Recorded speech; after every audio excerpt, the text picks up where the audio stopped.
منع کیا ہے۔ یہ بعض علماء اس کو یوں کہہ دیتے ہیں کہ دراصل اس زمانے میں جو اونٹوں کے بٹھانے کی جگہ ہوتی تھی تو ظاہر ہے اونٹ تو کافی بھاری جانور ہے، تو وہ جب بیٹھتا تھا تو ان جگہوں میں کافی جو ہے نا اونچ نیچ ہوتی تھی، سیدھی جگہ ہوتی ہی نہیں تھی، وہ اس کے اپنے بوجھ تلے اس نے اس جگہ کو کافی گویا کہ اس میں کھڈے سے ہوتے تھے، تو اس میں نماز پڑھنے کی گویا کہ جگہ ہی نہیں ہوتی تھی تقریباً۔ تو گویا کہ وہ ایک صورت واقعہ آپ علیہ السلام نے بیان کی کہ یہ جو اونٹوں کے باڑے ہیں یہاں نماز نہیں پڑھی جا سکتی، تو لہٰذا اگر کوئی اونٹوں کا ایسا باڑا ہو جو اس طرح کے اس میں بالکل یعنی سیدھی ہو، اس میں اتنے بڑے بڑے کھڈے نہ ہو کہ اس میں انسان کھڑا نہ ہو سکتا ہو، سجدہ نہ کر سکتا ہو، پھر وہاں کر سکتا ہے، تو گویا کہ اس اعتبار سے کہا گیا ہے۔ اور بعض لوگ کہتے ہیں کہ اس کی ایک وجہ یہ ہو سکتی ہے کہ اونٹ کا جو باڑا ہوتا تھا وہ زیادہ تر سارا ہی نجس ہوتا تھا، کیونکہ اونٹ کافی بڑا جانور ہے تو اس کا پیشاب بھی زیادہ ہوتا ہے، اور جب وہ پیشاب کرتا ہے تو اس کی چھینٹیں بھی دور دور تک جاتی ہیں، تو اس لیے اس میں پاک جگہ گویا کہ تلاش کرنا یا پاک جگہ کو پانا ایک کافی گویا کہ مشکل کام ہے۔ لیکن اس کے برخلاف بکریوں کے باڑے میں ایسی کوئی یہ ساری باتیں نہیں ہیں، تو اس لیے بکریوں کے باڑے میں تو نماز پڑھنے کی اجازت دی گئی ہے، اونٹ میں نہیں۔ تو گویا کہ اصلاً اونٹ کے باڑے میں بھی نماز پڑھ سکتے ہیں اگر یہ وجوہات نہ ہو، تو اگر یہ وجوہات بکریوں کے باڑے میں پائی جائیں تو پھر وہاں بھی نماز نہیں پڑھ سکتے۔ تو اس لیے جمہور اس طرح سے فرق نہیں کرتے کہ کوئی اونٹوں کی وجہ سے منع نہیں ہے، یعنی اصل میں جگہ کا اعتبار ہوگا، لیکن امام احمد حدیث کے ظاہر کو دیکھتے ہوئے دونوں میں فرق کرتے ہیں۔ یہ بات آپ سمجھ میں آ گئی؟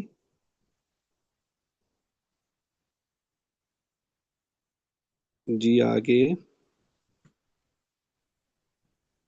باب ما جاء في الصلاة على الدابة حيثما توجهت به.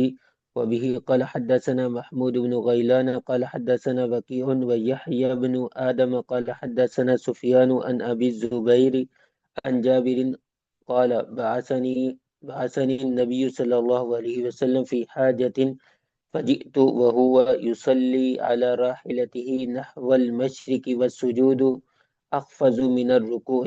وفي الباب عن أنس وابن عمر وأبي سعيد وآمر بن ربيعة قال أبو عيسى حديث جابر حديث حسن صحيح وروي من غير وجه عن جابر والعمل عليه عند عامة أهل العلم لا نعلم بينهم اختلافا لا يرون بأسا أن يصلي الرجل على راحلته تطوعا حيثما كان وجهه إلى القبلة أو غيرها۔ کابش ماشاءاللہ۔ یہ باب ہے باب ما جاء فی الصلاۃ علی الدابہ کہ جانور پر نماز پڑھنے کا بیان، حیث ما توجہت بھی، جانور کا رخ جس طرف بھی ہو جائے۔ تو حضرت جابر فرماتے ہیں کہ بعثنی رسول اللہ صلی اللہ علیہ وسلم، مجھے نبی پاک صلی اللہ علیہ وسلم نے بھیجا فی حاجت، ایک ضرورت کے سلسلے میں، فجئت تو میں آیا، وہو یصلی علی راحلتی، اور آپ علیہ الصلوۃ والسلام سواری پہ نماز پڑھ رہے تھے، نحو المشرق، مشرق کی طرف، یعنی بالکل قبلے سے ہٹ کر، والسجود اخفض من الرکوع، اور آپ سجدہ رکوع سے ذرا زیادہ نیچے کر رہے تھے، یعنی اشارے سے تو دونوں کر رہے تھے لیکن رکوع کا سجدہ تھوڑا سا کم جھکتے تھے اور سجدے میں ذرا زیادہ جھک جاتے تھے۔ وہ فی الباب عن انس وابن عمر وابی سعید وعامر بن ربیعہ رضی اللہ عنہ قال ابو عیسیٰ حدیث جابر حدیث حسن صحیح وروی من غیر وجہ عن جابر، اور عمل اسی پر ہے عام اہل علم کیا، ہم ان کے درمیان اختلاف نہیں جانتے، لا یرون باسا کہ کوئی حرج نہیں ہے کہ آدمی پڑھے اپنی سواری پر تطوعاً، دیکھو یہ ذہن میں رکھنا، نفل نماز، حیث ما کان وجہ، جہاں بھی اس کا رخ ہو، الی القبلہ وغیرہ، قبلے اور غیر قبلے کی طرف۔ دیکھو زیادہ تر اونٹوں پہ وہ لوگ نماز پڑھتے تھے، کیونکہ جو گھوڑا ہوتا تھا تو گھڑ سوار تو گھوڑے کو باقاعدہ سنبھالتا ہے، اسے چلاتا ہے، بھگاتا ہے، تو اس میں پھر عمل کثیر ہو جاتا تھا، اور نماز میں عمل کثیر بھی منع ہے، آگے آئے گا، یعنی کام کرنا منع ہے، لیکن اونٹ کو چلانا نہیں پڑتا تھا۔ اونٹ میں یہ ہوتا تھا کہ عموماً اس کی قطار ہوتی تھی تو اس کے اوپر بیٹھ کر بس اونٹ جا رہا ہے، تو اس لیے اس کو چلانے کے لیے بہت زیادہ ہاتھ وغیرہ ہلانے کی ضرورت نہیں تھی، تو اس لیے پھر وہ اونٹوں کے اوپر نماز پڑھتے تھے، اور چونکہ سواری کے اوپر ہوتے تھے تو وہاں بیٹھے بیٹھے نوافل گویا کہ پڑھ سکتے ہیں، اور اگر رخ پھر بھی گیا تو پھر بھی کوئی حرج نہیں ہے۔ آج کے حساب سے آپ کہہ سکتے کہ گاڑیوں میں بھی یہی ہے کہ بس وغیرہ میں اگر نوافل پڑھنے ہو تو پڑھ سکتے ہیں، پھر استقبال قبلہ جو ہے نا وہ گویا کہ شرط نہیں ہوگا۔ ہاں فرائض نہیں پڑھ سکتے، فرائض کے لیے اترنا جو ہے وہ ضروری ہے۔ جی آگے۔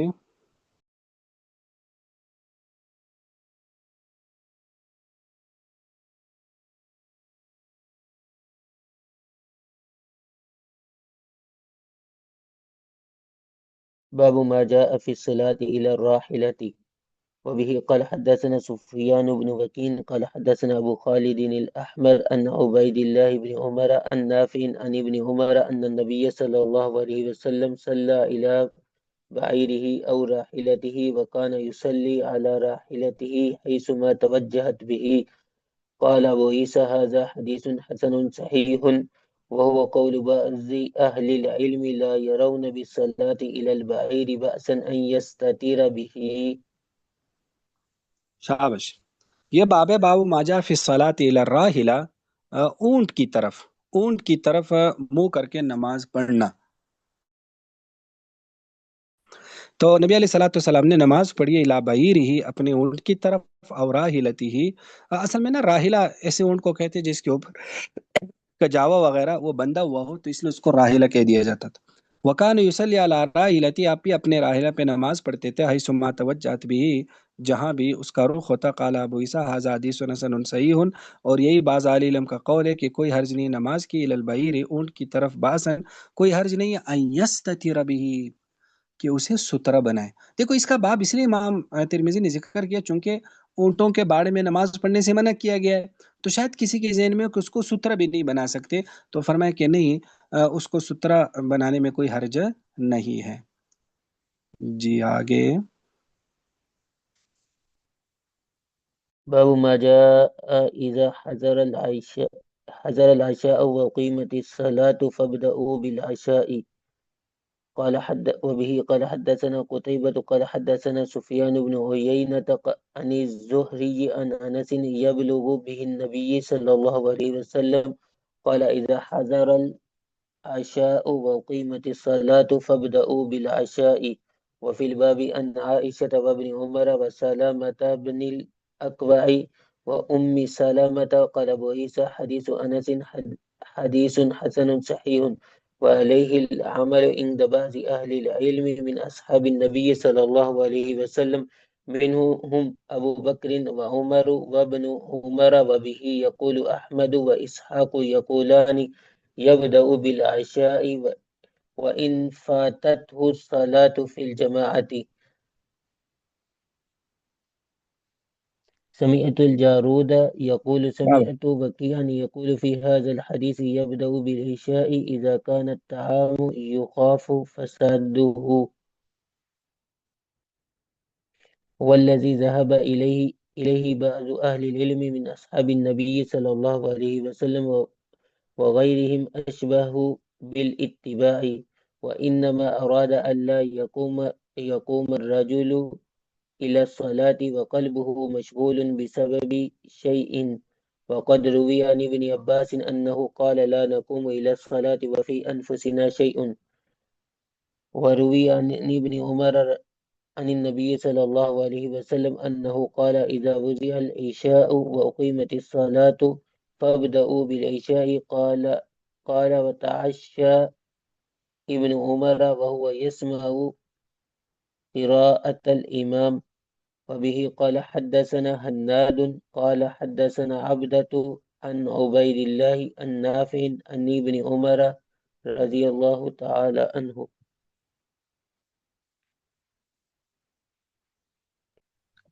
شابش ماشاءاللہ۔ یہ باب اذا حضر العشاء، کہ جب عشاء کا کھانا آ جائے، عشاء کا مطلب ہوتا ہے عشاء کا کھانا، وَأُقِیمَتِ الصَّلَاةُ، اور نماز بھی کھڑی ہو جائے، اقامت کہی جائے اس کی، فَابْدَؤْا بِالْعَشَاء، تو پہلے کھانا کھائیں۔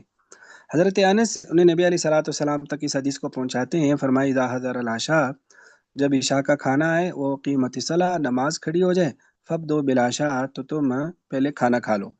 وفی الباب عن عائشہ وابن عمر وسلمة بن الأكوع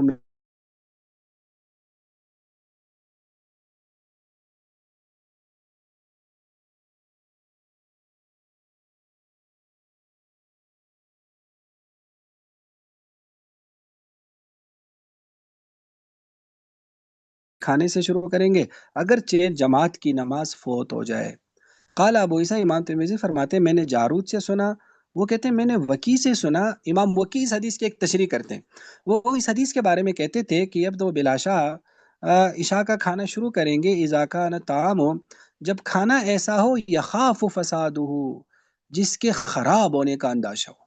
یعنی خراب ہونے کا اندیشے کا مطلب یہ ہے کہ کچھ کھانے ایسے ہوتے ہیں کہ اگر اس کو گرم نہ کھایا جائے تو پھر ایک قسم کا وہ خراب سمجھا جاتا ہے۔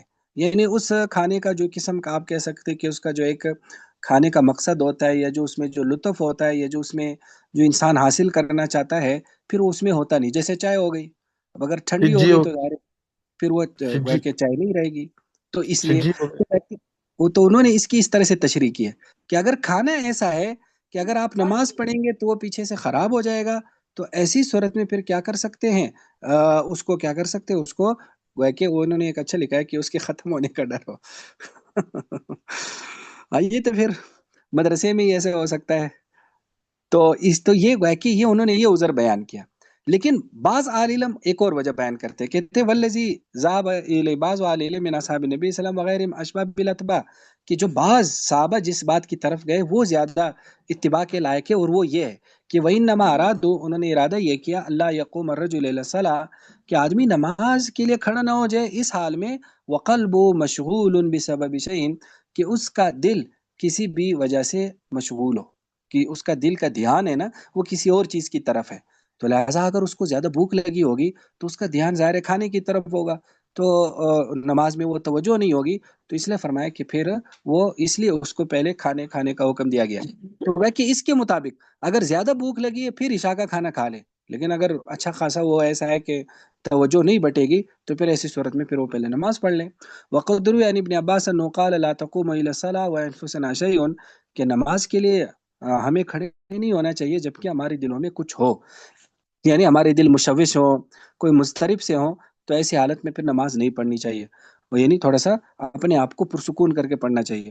وروی عن ابن عمر عن النبی صلی اللہ علیہ وسلم انه قال اذا اوذي العشاء واقيمت الصلاة فابدؤوا بالعشاء، اور فرماتے کہ ابن عمر عشاء کا کھانا کھاتے تھے جبکہ وہ امام کی قرات سنتے تھے۔ کسی زمانے میں جب ہمارے یہاں یہ غیر مقلدین اور حنفیوں کے بڑے مناظرے ہوتے تھے، یہ مولانا امین صفدر و کاڑوی رحمہ اللہ ان کے زمانے کے، تو پھر جب کبھی غیر مقلدین سے مناظرہ ہوتا تھا تو ہمارے حضرات یہ کہ جب وہ ابن عمر رضی اللہ عنہ کی رفع دین کی حدیث پیش کرتے تھے نا، تو چونکہ مناظرے میں تو عوام کو دراصل سنانا ہوتا ہے یا عوام کا دل جیتنا ہوتا تھا، تو وہ یہ کہتے تھے اگر آگے سے ہمارے مناظرین کہ دیکھو عبداللہ بن مسعود فرماتے ہیں کہ آپ علیہ الصلوۃ والسلام نے رفع دین نہیں کیا، حضرت ابن عمر فرماتے ہیں رفع دین کیا ہے، تو حضرت عبداللہ بن عمر نے دیکھا کیسے ہے؟ وہ تو خود کہتے ہیں کہ ادھر آپ علیہ الصلوۃ والسلام نماز پڑھا رہے ہوتے تھے، میں پیچھے بیٹھ کر کھانا کھا رہا ہوتا تھا، تو انہوں نے کہاں سے دیکھا ہے؟ پھر وہ کہ مناظر صاحب کہتے تھے کہ دیکھو عبداللہ بن مسعود رضی اللہ تعالیٰ تو بڑے صحابہ میں اس عمل کو استعمال کرتے تھے۔ تو حدثنا بذالک حناد عبدہ عن عبید اللہ نافع عن ابن عمر۔ تو خیر بات یہ ہے کہ نماز کا حکم یہی ہے کہ انسان کو بڑے ہی مطمئن ہو کر نماز پڑھنی چاہیے۔ پتہ نہیں یہ لوگوں میں یہ کیسی عادت ہے کہ لوگ کہتے ہیں نماز بوجھ ہے، یعنی اگر جماعت رہ جائے تو کہتے ہیں بوجھ ہے پہلے ہی پڑھ لو تاکہ فری ہو جاؤ۔ تو میرے خیال میں بوجھ ہونا چاہیے نا نماز انسان کے اوپر، باقی کاموں سے فری ہو جائے پھر انسان نماز پڑھے تو یہ زیادہ اچھا ہے، خاص طور پر عشاء کی ایسے نمازیں جس میں وقت تھوڑا سا گنجائش ہو۔ لیکن اگر ایسی نماز کا وقت ہی تنگ ہو کہ آگے سے نماز قضا ہو سکتی ہو، پھر تو ظاہر ہے اسی کنڈیشن میں بھی پڑھ سکتے ہیں۔ تو یہی حکم پھر رمضان میں بھی ہے، اگر رمضان میں کسی آدمی کو زیادہ بھوک لگی ہو یا اس کے جو امام صاحب ہے وہ جلدی نماز جو ہے نا جماعت کھڑی کرتے ہوں، تو پھر ایسی صورت میں اتنی گنجائش ہے۔ دوسری ایک اور بات ذہن میں رکھیں کہ اس جیسی احادیث کی بنیاد پر احناف کہتے ہیں جماعت کی نماز واجب نہیں ہے یا فرض نہیں ہے۔ کیوں؟ کیونکہ کھانا یہ بہت چھوٹا عذر ہے نا، یعنی ایک بہت ہی سمپل سا عذر ہے، اتنے چھوٹے آزار کے لیے بھی جماعت چھوڑنے کی اجازت دی گئی ہے۔ تو اگر جماعت فرض ہوتی یا واجب ہوتی تو اتنے چھوٹے آزار کے لیے کیسے اجازت دی جاتی؟ یا جیسے اندھیرا ہو، جیسے تھوڑی بہت بھی بارش ہو رہی ہو تو فرمائے جماعت تو گھر میں پڑھے، تو نماز گھر میں پڑھے. تو یہ حدیثیں ہماری اس مسئلے میں بھی دلیل بن جاتی ہے جس میں ہم کہتے ہیں جماعت سنت ہے، یعنی سنت مؤکدہ تو ہے لیکن واجب یا فرض نہیں ہے، یا نماز کی شرط نہیں ہے جیسے بعض ائمہ کہتے ہیں. تو یہ اس سلسلے میں بھی ہماری حدیث جو ہے نا وہ بن جائے گی ہماری دلیل. چلو جی، ہاں یہ بھی صحیح ہے. بلوچی سجی ظاہر ہے، یہ سجی اور اس جیسے کھانے جو آگ پر پکے ہوتے ہیں تو اس میں بھی یہ ہوتا ہے کہ اگر وہ ٹھنڈے ہو جائیں تو پھر ان کا کوئی خاص ذائقہ رہتا نہیں. تو اس لیے ایسے کھانوں میں پھر یہ امام وکی کا قول جو ہے نا وہ اپنایا جا سکتا ہے. استاد جی میں یہ پوچھنا چاہ رہا تھا، یہ جو جماعت کی فرضیت کے بارے میں آپ نے گزارشات کی ہیں یہ تو دوبارہ ذرا بتا دیجیے گا، میں ڈسکنیکٹ ہو گیا تھا. میں نے یہ بتایا کہ یہ جو حدیث ہے نا کہ آپ کھانے کے لیے جماعت چھوڑ سکتے ہیں، یہ دراصل احناف کی دلیل بن جاتی ہے ان مسائل میں یا اس مسئلے میں جس میں ہم کہتے ہیں کہ جماعت کی نماز فرض اور واجب نہیں ہے، سنت موقدہ ہے، یعنی سنت ہے. کیوں؟ اس لیے کہ کھانا کھانا یہ کافی ایک چھوٹا سا عذر ہے اور بڑا سمپل سا عذر ہے. تو ان جیسے چھوٹے آزار کے لیے پھر جماعت چھوڑنے کی وہ رخصت کیوں دی گئی ہے؟ تو اس سے معلوم ہے جماعت فرض یا واجب نہیں ہے، یہ نماز کی شرط نہیں ہے جیسے بعض ائمہ کہتے ہیں. اگر یہ فرض واجب اور نماز کی شرط ہوتی تو ایسی صورت میں پھر ان آزار کی بنیاد پر جماعت چھوڑنے کی اجازت کبھی نہ دی جاتی. تو جو جماعت چھوڑنے کے کافی چھوٹے چھوٹے آزار بتائے گئے، جیسے مثلا اندھیرا ہو تب بھی چھوڑ سکتے ہیں، راستے میں کیچڑ ہو، بارش ہو رہی ہے تو چھوڑ سکتے ہیں، اور بہت سارے آزار ہے، کھانا کھانے کا ہے تو عذر ہے. تو یقین آزار سے لگتا ہے کہ جماعت کی نماز فرض اور واجب نہیں ہے. اب سمجھ میں آ گیا؟ جی ساری سمجھ آ گئی. سر ایک اور چلو سوال میں پوچھ چاہ رہی ہوں. جی کریں. جیسے اس میں سر دیکھیں، جیسے آپ نے کہا نا کہ جو چیز آپ کو مشغول کرے، اور نماز جو ہے وہ اطمینان سے پڑھنی چاہیے. تو جیسے اب یہ تو جماعت کا ہے، لیکن جیسے خواتین گھر پہ نماز پڑھتی ہیں اور اول وقت میں نماز پڑھنا افضل ہوتا ہے، لیکن بعض اوقات آپ تھکے ہوئے ہوتے ہیں زیادہ، یا کوئی کام ایسا کہ یا کبھی تو ایسا بھی ہوتا ہے کہ کھانا کھا کے فوراً بعد ایسی سستی بھی آتی ہے کہ آپ اسی وقت نماز پڑھیں تو آپ کا وہ دھیان اور وہ نہیں ہوتا. تو اپنے آپ کو تھوڑا کام ڈاؤن کر کے، یا تو اس میں پھر یہ ہوتا ہے کہ اول وقت نہیں ہوتا. تو لیکن اگر کام کو چھوڑ کے اگر کیا جائے تو دھیان پھر کام کی طرف زیادہ ہوتا ہے. تو اس میں پھر کیا کیا اس میں بھی ہم وہ کر سکتے ہیں؟ اس کا مجھے پلیز بتائیے. دیکھو اس میں تو اصل یہی ہے، دیکھو ہر نماز کا اول وقت تو مستحب نہیں ہے نا، یہ تو ہم اوقات مستحبہ میں پڑھ چکے ہیں نا. یعنی بعض نمازوں کا تو وقت مستحب ہی لیٹ ہوتا ہے نا، جیسے عصر کا ہو گیا یا ایسا ہو گیا. تو لہٰذا ہاں جن نمازوں میں اول وقت مستحب ہے، جیسے مثلا وہ تو صرف مغربی ہے تو اس میں تو ویسے بھی جلدی کرنی چاہیے.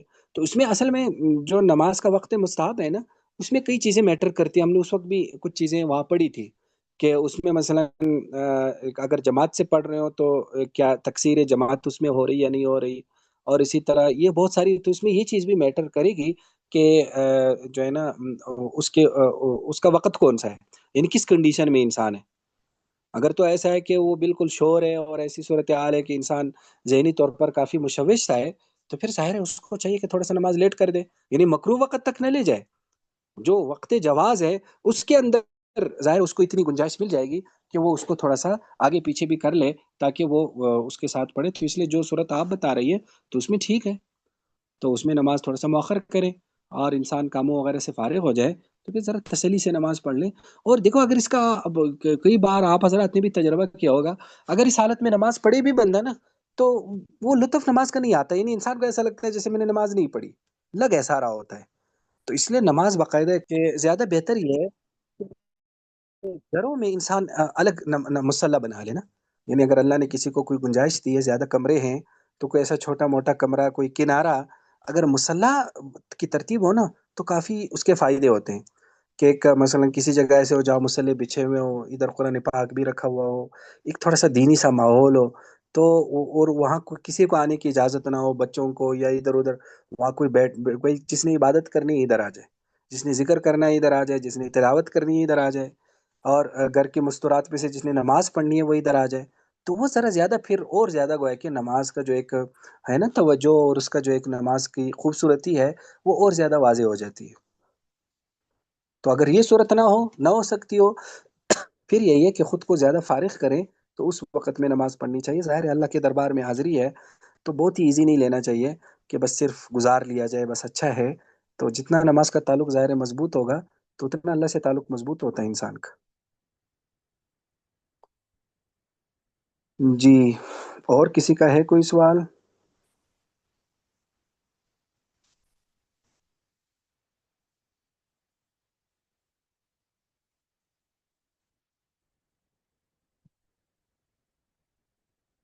یہ آج اتنا کافی ہے پھر.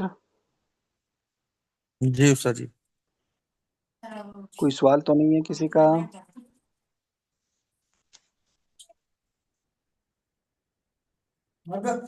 استاد جی